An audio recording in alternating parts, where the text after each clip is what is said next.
There is no satanic community. We'll talk about what this means and also answer some listener mail about artificial human companions, doctrines of superiority, and an anecdote about one Satanist conspiracy theorist coworker. Well, it's not Satan worship, it's Satanism. It's embracing the life-enriching things which have traditionally been given the devil's name. Pride, lust, earthly success, rational self-interest, atheism, humor, nonconformity, science, a passion for living, being selective about whom we love. We don't see these as shameful sins, but empowering ideals. And we also recognize the psychological power and fun of symbolism and aesthetics, so we utilize Satan as mythology's most fitting mascot for what we're about. Satansplain. Satanic Talk with Church of Satan Magister Bill M. Magister Bill M. here with Satansplain. Many times I have been online participating in some satanic discussion forum. I will see somebody new make an introduction and they'll say something like, "Hi everybody, I'm glad to be part of the Satanic Community." And most Satanists like myself will cringe a bit at this choice of words. And that's because this notion of a satanic community is something that there seems to be some confusion about. And a few people over the past year or so have suggested I talk about it on Satansplain. So that's what we're going to do in the first half of this episode. I am going to be talking about this topic and sharing some excerpts from an essay titled "The Myth of the Satanic Community," an essay by Magus Peter H. Gilmore, which you can find in the Satanic Scriptures, as well as online at churchofsatan.com. So in short, if you want the too long didn't listen version, the Satanic Community is a myth. Now some people, when they hear this statement, will readily object. They'll say, "Well, come on, Bill, how can you say that? I mean, here we are, a bunch of Satanists. We're on a Satanism message board. We're talking about Satanism. We have books on Satanism. We have t-shirts. So that means there's a satanic community. That's us, right?" And to that I say, yes, I suppose in the absolute loosest sense of the word community as you're using it, yeah, there is a satanic community. If by community you just mean a group of, 2 or 3 or more people in the world who share the same interest and sometimes talk to each other about it, okay. But, of course, in that case, any hobby or interest would be said to have its own community. For example, the ukulele community. I play ukulele. I'm on a couple of internet forums where I talk to other ukulele players. I give ukulele lessons. I do live performances in coffee houses on the ukulele, and I make ukulele videos, and other players do these sorts of things, so I suppose you could therefore say there is a ukulele community, and I am a member of it. But for that matter, I also love bacon, and I joined a bacon lovers group that I found online. It's a fun place where we post bacon recipes and bacon memes and photos of food with bacon in it. So I suppose in addition to being a member of the Satanic Community and the ukulele community, I am a member of the bacon lovers community. Even locals.com, where I have a channel on Satansplain, they call their channels communities, which I don't like, and I'll get to why in a minute. And, I don't like that Locals uses the word community to describe my Satansplain group, but I guess it works in that context. But having said all that, I want you to now consider this. Consider instead when the word community is used in phrases like the black community or the Jewish community or the LGBT community. I would say these are all significantly different from something like the ukulele community, wouldn't you? So what is the difference, really? Well, the difference, I would argue, is that when the word community is used after the name of a demographic, like black or gay or Jewish or Mormon or whatever, we're no longer talking about hobbies. We're talking about recognized identities, more importantly, the notion of a demographic who operates collectively and especially has a certain set of social demands as a public cause. So it's identity politics. You may see news stories that say things like, this TV episode was offensive to the black community, or the feminist community is demanding that this company change their sexist slogan from this to this. You never hear, well, the ukulele community is demanding more representation in orchestras.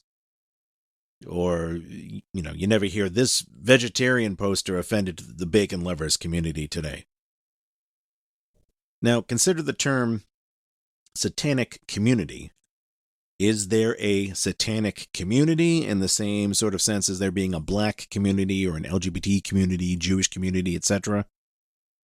The answer is no. There is no satanic community in that sense of a demographic with a social cause. We don't have demands to be integrated in with the herd of humanity, collectively, as Satanists. This does not mean Satanism has no working definitions or that we Satanists never get together. Satanists are people whose commonality is being adherents of the religion known as Satanism.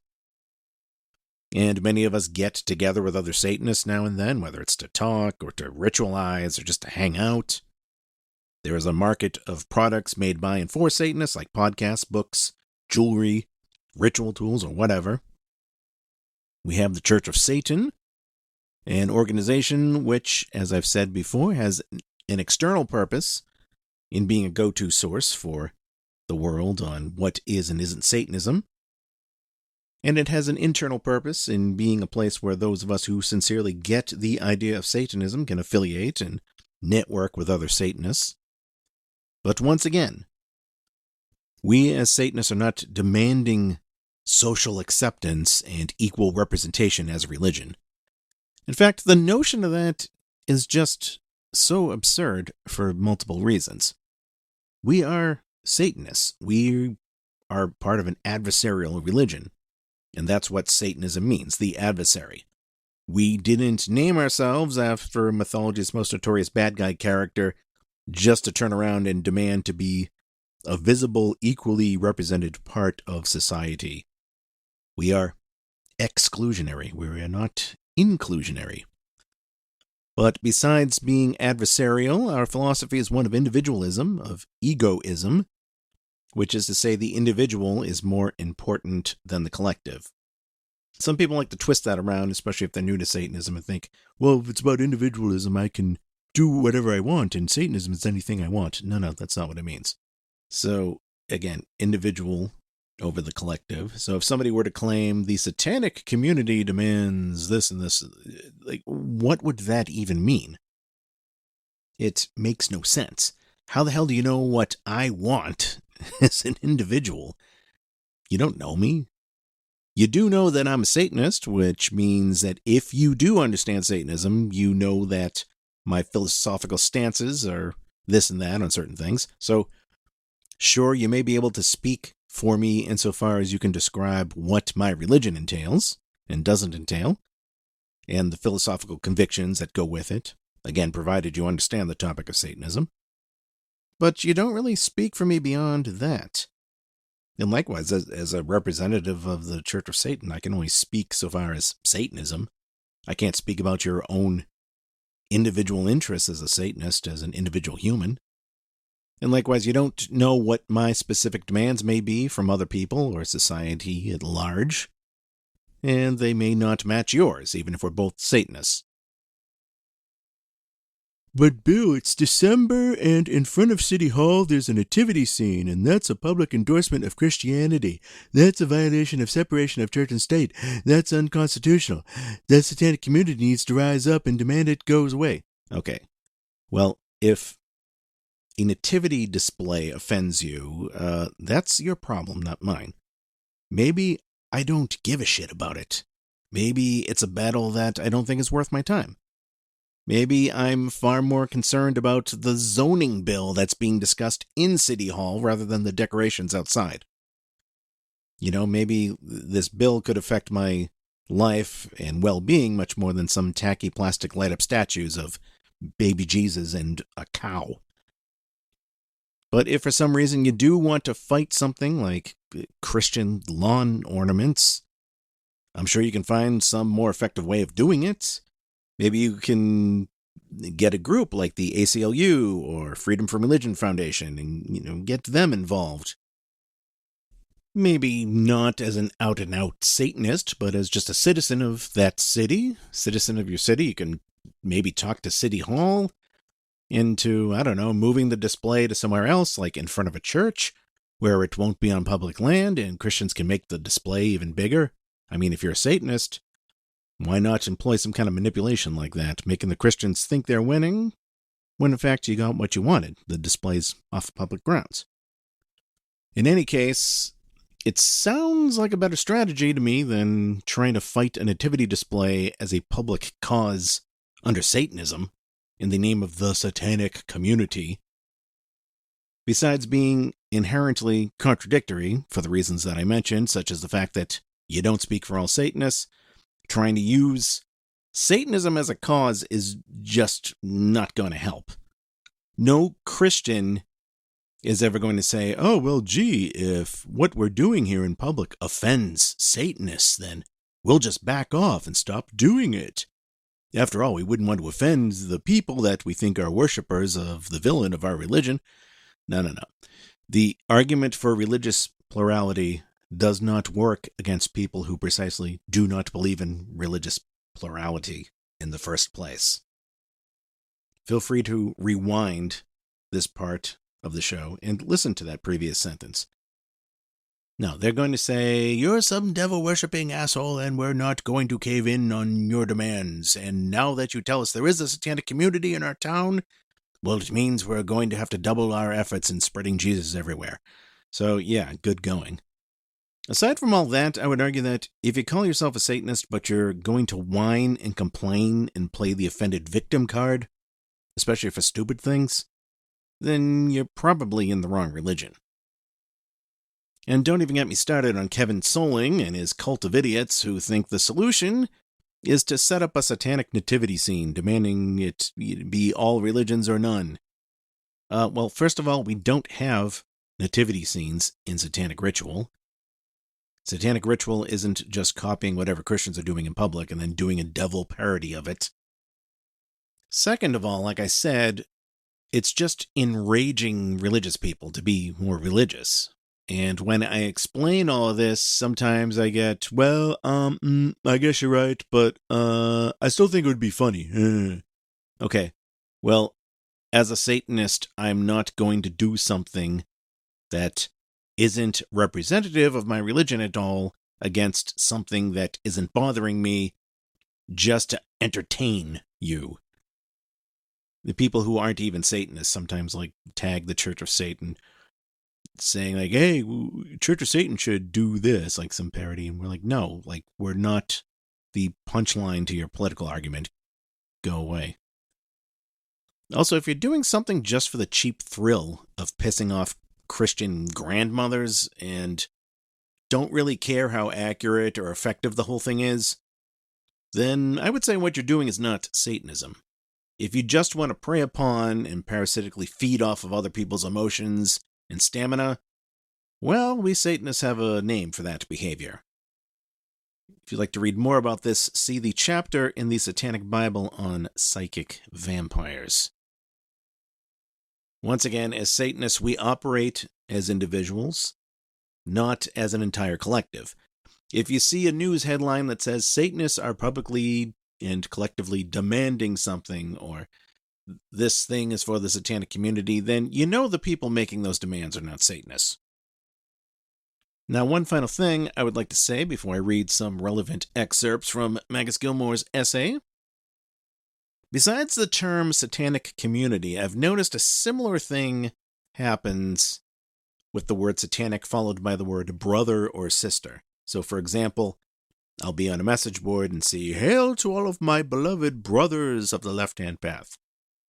So, just to be clear, I'm not talking about the sort of people who call everybody they run into brother. Like you see Hulk Hogan doing. Now, in cases like that, I realized that brother in that context is just a playful term of affection, like calling somebody boss or amigo. So I'm not talking about that.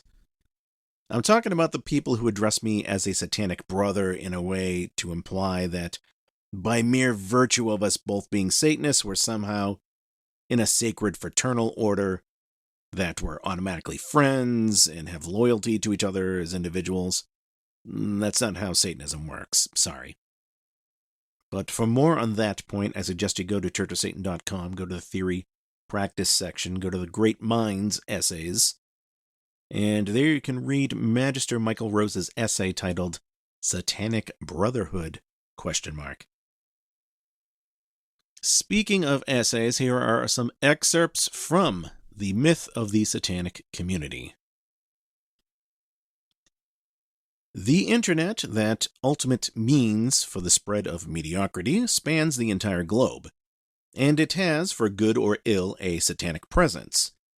It is time to address some of the tendencies that, while previously hampered by snail mail, low technology, have now been set loose to undercut our movement by turning it into a circus with particularly poorly trained clowns taking the center ring.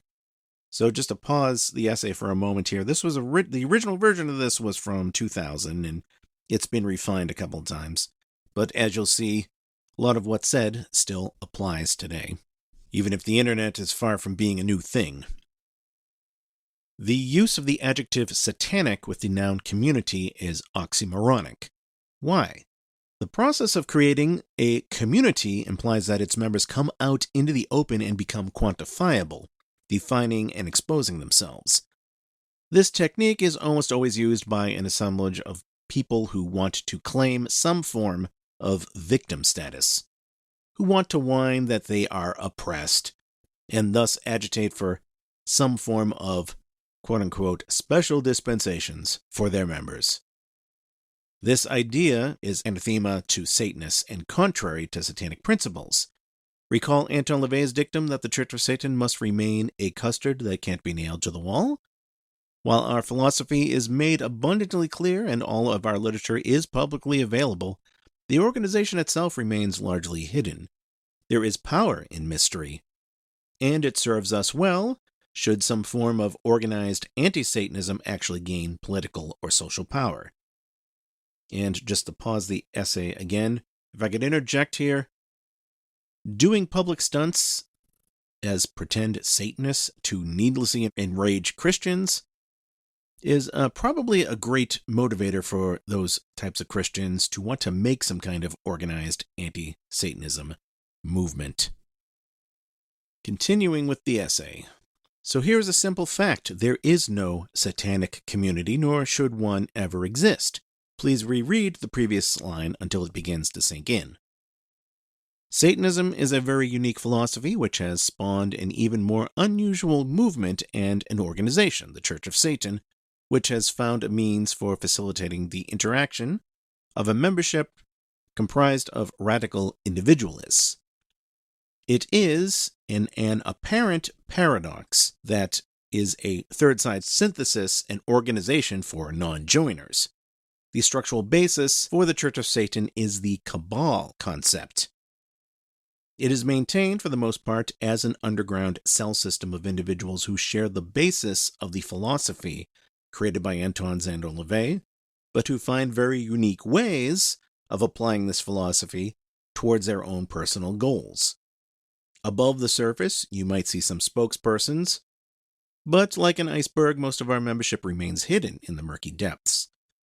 Some new members mistakenly want to publish membership lists, as they fail to grasp the concept behind the structure of the organization. They still haven't shaken off preconceptions absorbed from herd culture. If, after explanations, they don't begin to grasp that they are still thinking in a non-satanic paradigm, and thus they are working to counter our structure, they may be asked to leave the organization. Many members have chosen to affiliate, but do not want to find others with whom to associate. Their reason for membership is to affirm their allegiance to the organization that publicly represents the philosophy that they hold dear, which gave a name to who they really are.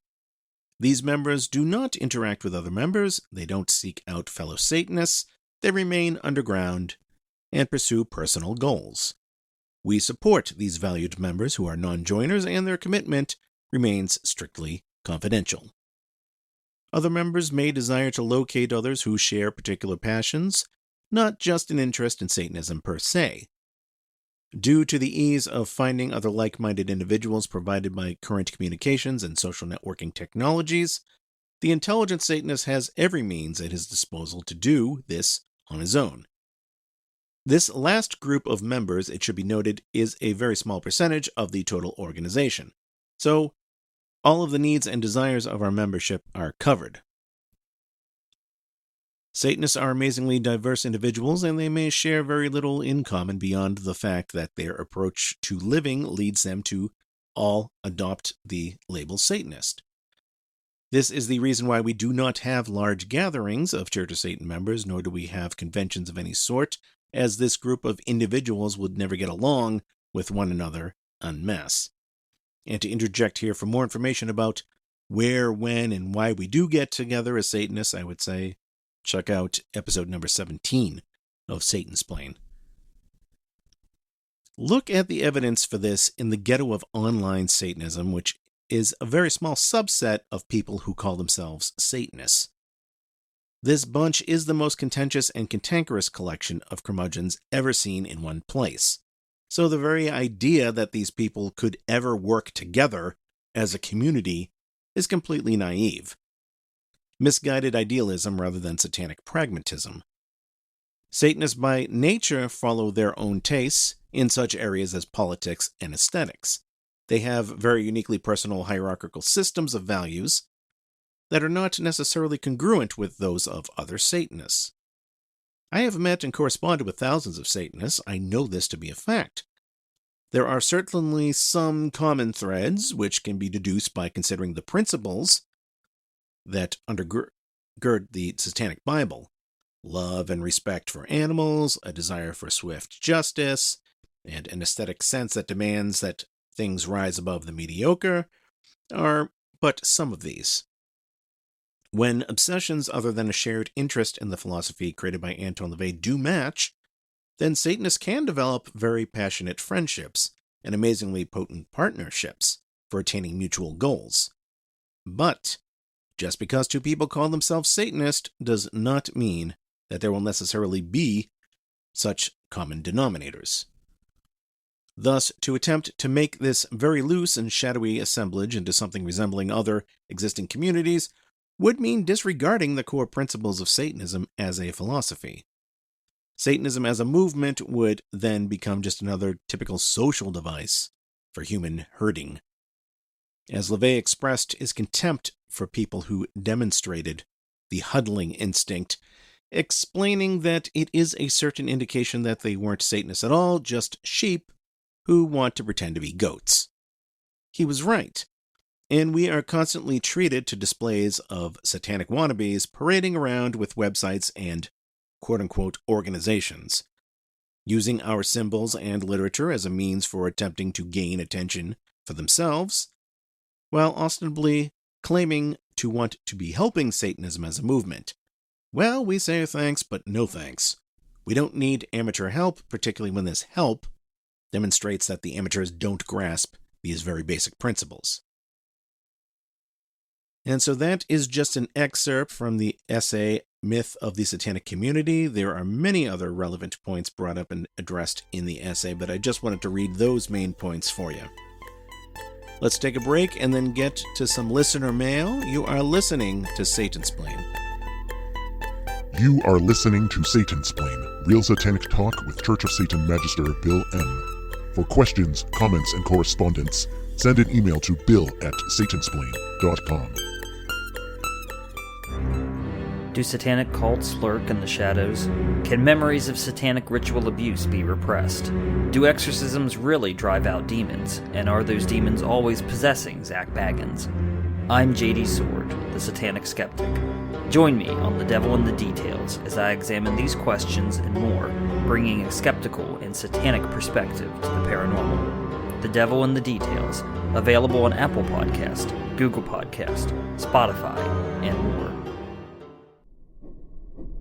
Handmade, all natural, botanical perfumes, soaps, and ceremonial incense, sculptures and jewelry to adorn yourself and your other altars. All this and more await you at moonandsunemporium.com. Ritual perfumes and other occult fine art luxuries, created and curated by me, Priestess Sarah Josephine Clark, with tarot readings by Reverend Dr. Dylan Clark. moonandsunemporium.com. Magister Bill M. here with Satansplain. Visit the official website for the show, Satansplain.com. There you can listen to episodes of Satansplain. Of course, there are many other ways to listen to Satansplain. You can listen on Spotify, YouTube, Apple Podcasts, Google Podcasts, Audible, and more. For all comments and questions, please send an email directly to me. bill@satansplain.com is the email address. And please give Satansplain a follow on social media. Look up Satansplain on Facebook, X, YouTube, and Locals. Yes, locals.com, a far better social media platform. Go to satansplain.locals.com and sign up.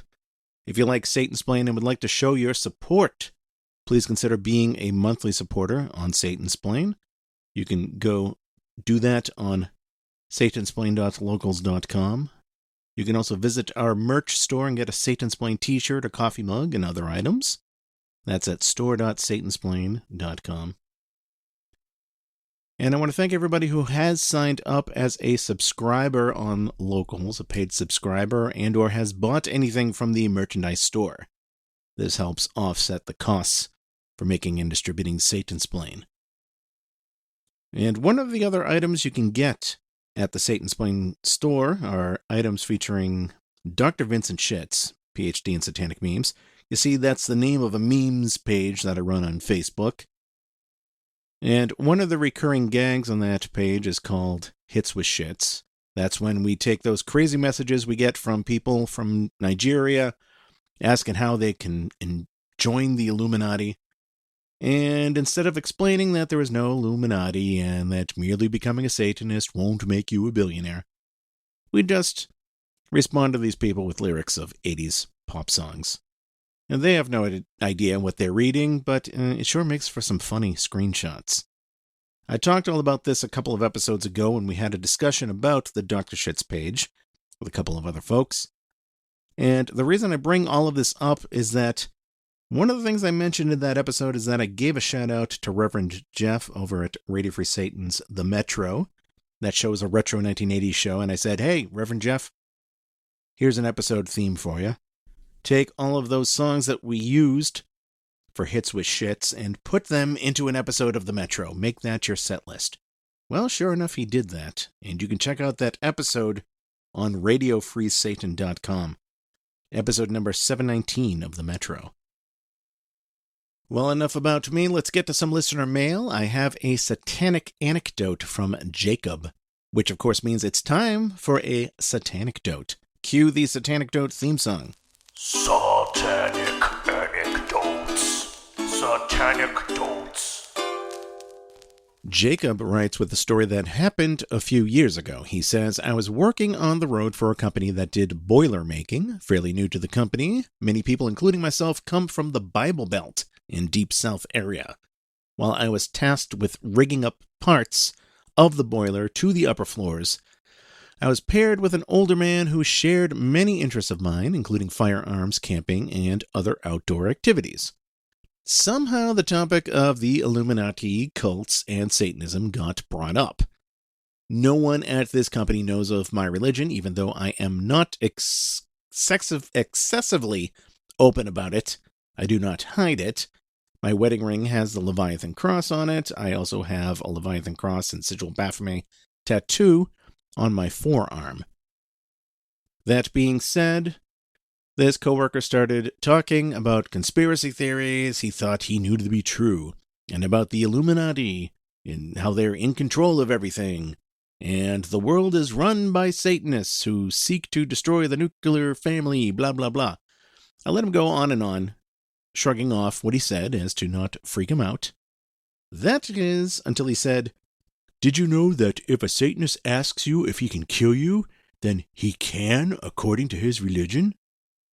I stopped him there and asked him to elaborate. He said, "That's how they get their human sacrifices." At this point, I laughed and told him that he couldn't be more wrong. He asked how I knew. Well, I pulled up my sleeve to reveal my tattoos, and his eyes got pretty wide.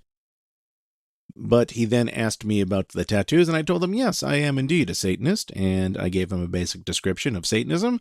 It's an atheistic religion, no sacrifices, animal or otherwise, etc. I didn't want to get into a major debate during work, but I cleared up his confusion, and although I got some funny looks from him, he seemed to understand better. Whether he believed me or not is up for debate.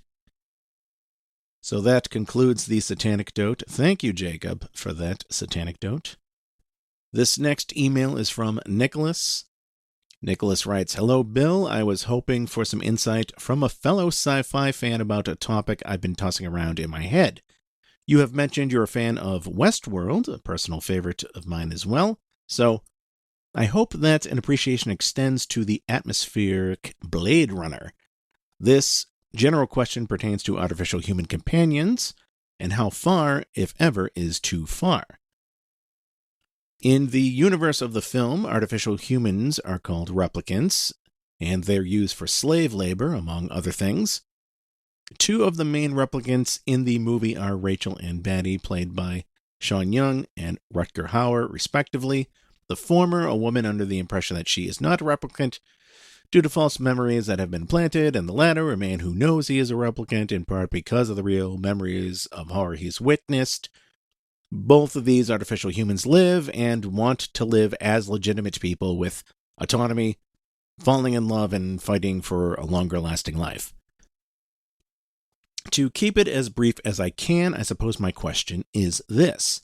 Where, if there is one, is the line between artificial human companion and artificial human? If there is a machine that becomes so advanced that it can fall in love, become depressed, fear for its life, express a desire not to live as a slave, and, spoiler for Blade Runner 2049, even bear children, should they be free to live as autonomous individuals?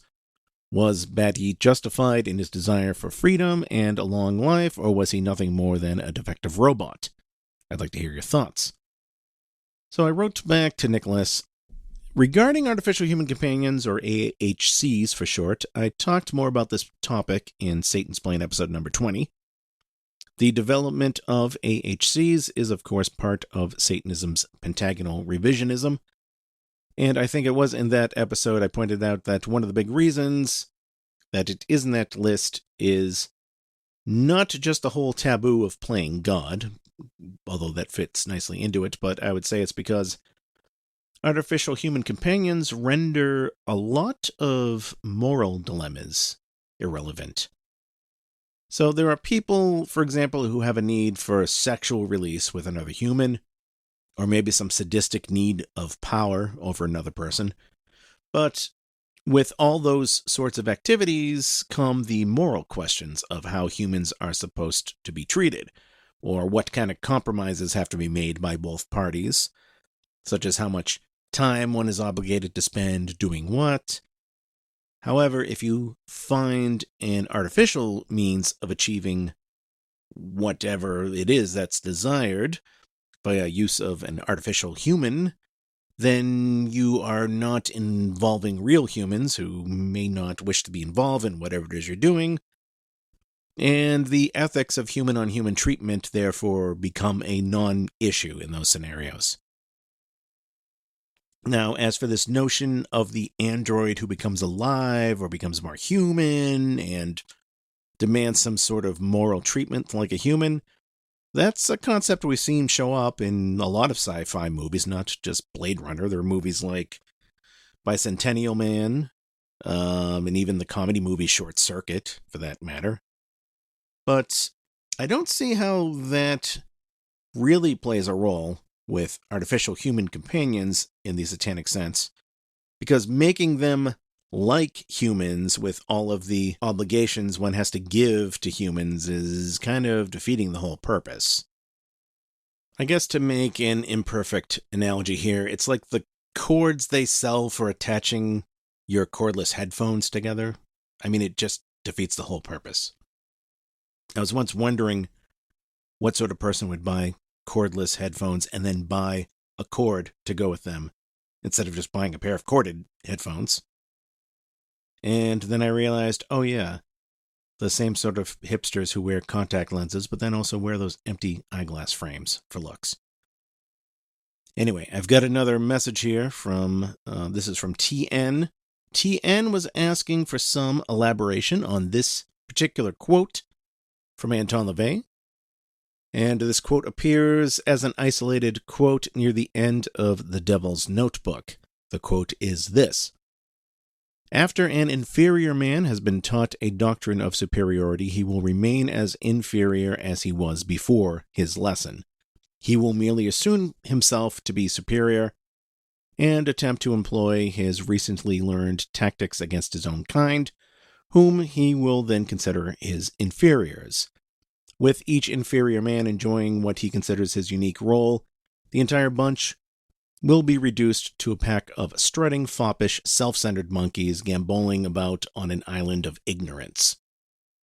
There they will play their games until the supervision of their keeper, who was, and always will be, a superior man." So I told TN that I think a perfect example of what LaVey is talking about here is the stereotypical white trash, for lack of a better term, person who latches on to a doctrine like white supremacy. So imagine a man who is quite simply inferior by just about any reasonable measurement. He has a low IQ, he has poor communication, he's not resourceful at all, no real skills, no real talents, no real long-term goals in life, no sense of foresight, and so on. But he is then taught a doctrine that says he is superior by the mere virtue of having the same skin color as many of the Western world's historic victors. So superior by proxy. Well, this new identity, however emboldening it may feel, doesn't change the fact that this particular individual is still a loser. Now, as for that line, "a pack of strutting, foppish, self-centered monkeys gamboling about on an island of ignorance," first note that the use of self-centered here means not self-serving in the satanic sense, but solipsistic in the anti-satanic sense, really. But in any case, to me, that perfectly describes social media platforms like Gab, where you see these types hanging out with each other. Perhaps the superior keeper in this case is the one running Gab. So that was my answer to TN. It was just one example, but I think it did the job of illustrating the point. And I'm sure there are some people out there who will find that quote and say, well, Bill, your Satanism is a doctrine of superiority that, teaches inferior people that they're superior because you say that you're a god and you're elite and you're not a god and you're in an echo chamber with other Satanists, so that's an island. I win. Nope. Nice try, but no. There are some people who find their way into Satanism who may be like that, but as Satanists see what they have to offer and realizing it's not much, they pretty quickly realize that they're in the wrong place. Either that or these sort of people realize, shit, I gotta step up my game and deliver the goods. In which case they don't have delusions of superiority in that same sense that LaVey is talking about. Furthermore, you being your own god as a Satanist does not mean you are superior to me. This goes back to some of the points I made earlier about community. I am my own god. I didn't say I am your god, too. But for more on that topic, check out Satansplain episode number 40, where I talk more about superiority and how this all fits in with Satanism. In fact, I think you can do that right now because I will end this episode of Satansplain here. Thank you for listening. Hail Satan. You have been listening to Satansplain. For more information about the show, visit the official website at Satansplain.com. And for more information on Satanism itself, visit churchofsatan.com. This episode is copyright 2024, Magister Bill M.